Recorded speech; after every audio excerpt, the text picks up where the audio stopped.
Welcome back to our channel. Now we are on question 24. It's about which graph is correct to our first order reaction.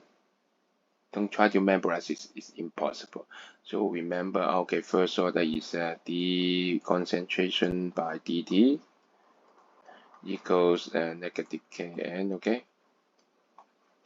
Okay, how to solve for reactants, okay? Concentration of the reactants, so you move to the left hand side, so d over concentration equals negative K dt.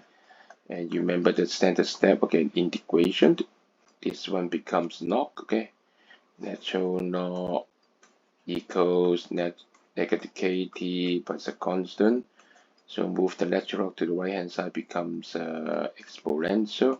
So exponential C is the initial concentration. So maybe you can say A, okay.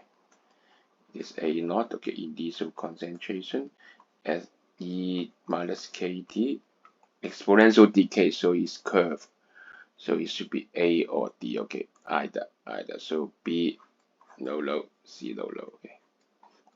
But which one is correct? Okay, so remember this is an exponential decay, so the same duration of time should have the same ratio of drops, okay. Remember same ratio, not same amount. For D, there is a problem. We look at 3 dots, 1, 2, 3 here. It dropped by about halfway.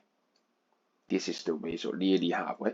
But for the other 3, okay, here, it just dropped to here. Obviously, the ratio is not halfway. It should be the same. So this point should be lower. Lower is correct. So D is not correct.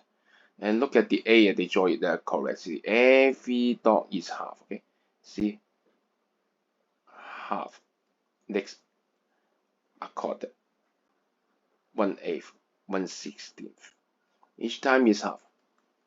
Is this correctly drawn? Make it a very accurate. So the accurate one is A. So in IBDP, don't be nervous. The wrong question should be very wrong, like this, okay? Obviously not in ratio. And it is quite new to me. I haven't seen this kind of MC question about same ratio in chemistry. In physics and radioactivity, we always talk about same ratio. But in chemistry, not very often stress on this one. So remember it. First order, exponential decay, same ratio of drop for the same duration of time. I must say, you guys are fantastic. Okay, see you for next question. Bye.